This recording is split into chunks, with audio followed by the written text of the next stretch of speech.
Why are Jews so smart?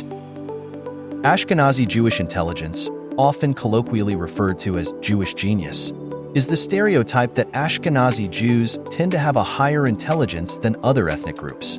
In response to controversy sparked by the publication of the Bell Curve in 1994, a 1995 task force by the American Psychological Association found that racial and ethnic groups often have just as much or more variability of intelligence test performance within groups than between groups.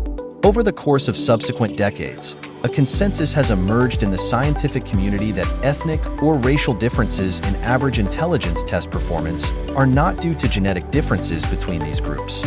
Growing evidence indicates that socio-cultural factors explain such differences. Jewish success in many intellectual fields often prompts the stereotype.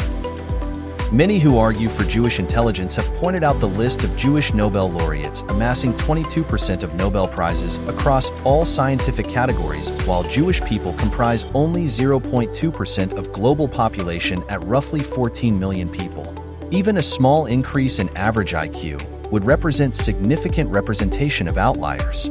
One psychologist, commenting on the state of research, says, "It is fair to say that most, though not all, studies give Ashkenazi descendants a higher IQ than non-Jewish whites," but argues that the effect size remains contentious and unknown. Many studies in the literature are often done by disreputable researchers, which may make assessing the size of difference difficult. A 2004 paper by self-professed, scientific racist Richard Lynn reported that American Jews obtained significantly higher verbal IQ scores than the average white Gentile, and even higher scores compared to black peoples. In 2006, a controversial paper titled Natural History of Ashkenazi Intelligence proposed a biological basis for Ashkenazi Jewish intelligence. The paper was authored by Gregory Cochran, Jason Hardy, and Henry Harpending, who have been linked to theories described as scientific racism. The authors hypothesized that Ashkenazi Jews as a group inherit higher verbal and mathematical intelligence on the basis of inherited diseases, selective pressure from the peculiar economic situation of Ashkenazi Jews in the Middle Ages, and supposed lack of intermarriage with outside groups. This paper suggested that the average IQ score of Ashkenazi Jews fall in a range of 108 to 115 under some studies, which would be significantly higher than that of any other ethnic group in the world. The paper received widespread coverage in media. The paper attracted significant criticism and controversy. Steven Pinker described the paper's central theory as tentative, stating that it could turn out to be mistaken and cautioning that any characterization of Jews in biological terms smacks of Nazi pseudoscience. David Reich has argued that contrary to selective pressure theory, some of the inherited diseases that Ashkenazi Jews suffer may be more likely due to genetic drift. Adam Rutherford argues that some of these diseases may have been commonplace during the Middle Ages, and that genetic studies may indicate the bottleneck that caused the accumulation of disease occurred before the medieval period. Sander Gilman has argued it is problematic to paint Jews with tropes of being physically enfeebled geniuses, with the idea of hereditary illnesses in Ashkenazi Jews being due to consanguinity, having been previously suggested by 19th century French neurologist Jean-Martin Charcot. Bret Stephens cited the study in a New York Times op-ed, suggesting that Jewish genius is innate to culture instead of biology, which later led to an editor's note apologizing for referencing the study at all.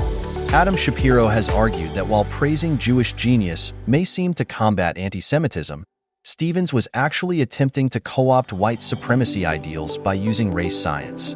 Shapiro and other commentators also argue that using intelligence tests to divide and describe specific ethnic groups, even when to prove superiority of one group, is still linked to eugenics. A controversial 2019 paper by Dunkel et al. Suggested that a Jewish sample had polygenic scores for higher educational attainment and cognitive ability than other religious groups. Political scientist Evan Charney argued that this paper displays methodological flaws similar to early candidate gene studies. According to Panofsky et al., purported indicators of a Jewish genotypic advantage predict average IQ scores 4 standard deviations above non-Jews, rather than the slightly above average results actually observed, which they argue shows the limitations of such purported indicators. Jordan et al. Say that the relatively invariant nature of polygenic scores cannot account for changes in Jewish intellectual achievement over time. Some have argued that the elevation of Jewish intelligence based on both biology or sociology may feed into model minority myths that harm both Jewish and Black peoples. Matt Iglesias has written that the idea is used to legitimize scientific racism, including that the idea that Black people in particular are genetically inferior. Sander Gilman has argued that racializing intelligence is particularly problematic for Jews as it may feed into multiple anti-Semitic tropes and other categorization of a vast group of people. Gilman also argued that pointing out identity when attributing success is only helpful for tribalism and does nothing to point out social situations that allow such success to occur. Gilman also says that implicit assumptions of Jewish intelligence may help fuel fear and common stereotypes of Jews controlling higher professions such as law. Bret Stephens has opined in the New York Times that the intellectual rigor of religious studies, especially in the context of constant upheaval, has allowed intellectual flexibility. Malcolm Gladwell similarly argues in Outliers that the rigorous Talmud schools may foster intellectualism and perseverance in Jewish students. Cochrane et al. Say that Sephardic and Oriental Jews do not have high average IQ test scores compared to Ashkenazi, arguing that any theory of Ashkenazi intelligence must explain why this is.